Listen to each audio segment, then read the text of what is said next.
Hey, what's up, students? Let's do the Midwest Coast Toast. Find the area of each figure to find the geometric probabilities. All right, so we have a square A, a rectangle B, and a triangle C. They are enclosed in this circle that has a 100 unit, diameter.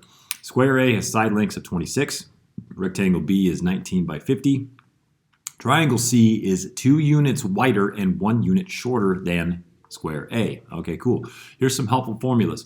We probably need to find the area of a circle. We need to find the area of a square, area of a rectangle, and the area of a triangle. Let's start with the circle. So the area of a circle is 3.14 times r squared. We're going to use 3.14 for pi. Normally you'd say pi r squared.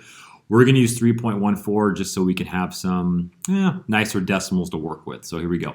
So we're going to go 3.14 times, now careful, radius squared. If the diameter is 100, that means the radius would be half of that. So we would take this times 50 squared. When we take 3.14 times 50 squared, we get a total area of 7850. So there you go. There's going to be our total. So remember, the number one thing you want to find with the geometric probability or any probability is the sample space. And in this case, our sample space is 7850. So spoiler, we're going to divide by 7850. We're going to divide by 7850. We're going to divide by 7850. And we're going to divide by 7850. Basically all three times. Well, maybe the last one we might not have to. So here we go. So that should be a fraction bar, fraction bar, fraction bar. Here we go. All right, next thing is find the area of the square. An area of a square is s squared. So 26 squared is a number. Let's see what that is. 26 squared is 676. There we go. We got the area right there. Area of a rectangle is base times height. We have the base and the height right here. 19 times 50 is, should I write that down? I should write 19 times 50 to show you.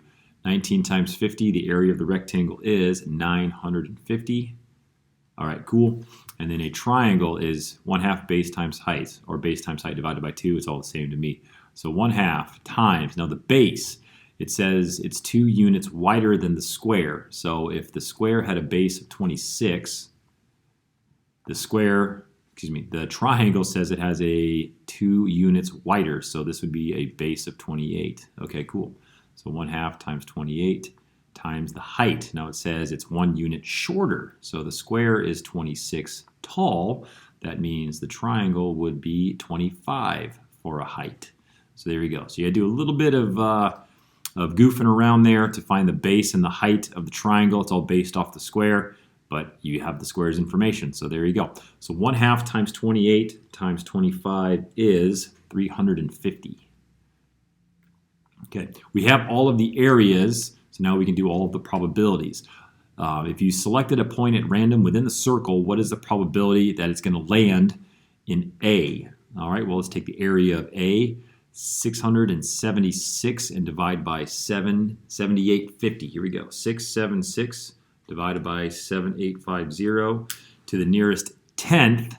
Okay, well, first of all, let's write it down as a decimal. I get 0.08611. Okay, or sorry, 114. My bad. Okay, I think it's actually 5. I'll take it back. All right, go. So we're going to round to the nearest tenth of the percent. So here we go. So we got to convert it to a percent.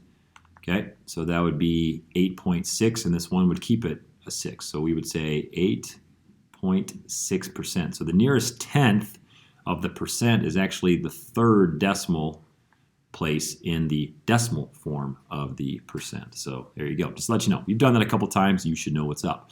Landing in B is going to be 950 divided by 7850. 950 divided by 7850 is, I get a decimal of 0.121 and then an 01 or an 02. Okay, so move the decimal over 2 places. 12.1, the 0 keeps you a 1. Okay, so we're going to have 12.1% chance of landing in the rectangle. What about landing in the circle? Landing in the triangle. Where was the triangle? 350? Here we go. So 350. Now, keep in mind, this isn't drawn to scale, so don't panic if it doesn't look right. These are just estimates. Okay, so if you actually got a ruler out and you did a little bit of similar figureness and it's off, it's probably going to be. So this is just an image. It's not going to be accurate. It's not drawn to scale. 7850 divided by, I get 0.04458. We'll do one more, a 6. There you go. All right. So move the decimal over 2 places. It would be it'd be 4.4, but this 5 would move you up to a 5.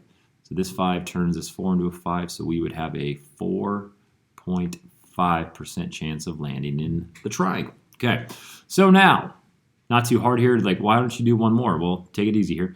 Missing A, what's the probability of missing A, B, and C? What's the probability of missing all 3 of them? Oh, well, what's the probability of landing in them? Well, that would be all of these added up. So here's what I'm going to do. I'm going to take 100% and then minus landing in. So I'm going to minus the 8.6 and the 12.1.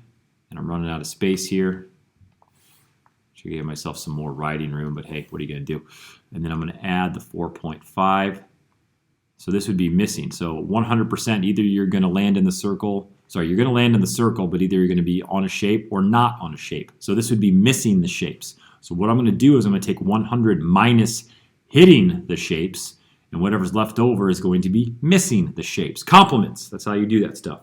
100% minus 8.6 minus 12.1 minus 4.5 is, there's a 74.8% chance you're going to miss the shapes. All right, that's about it, friends. Again, kind of go through one area at a time. This will make life really easy for yourself. Find the area of the circle, find the area of the square, find the area of the rectangle, find the area of the triangle, and then basically area, target over total, target over total, target over total, and then complements. All right, that's about it. That's the Midwest Coast Toast. See you in class.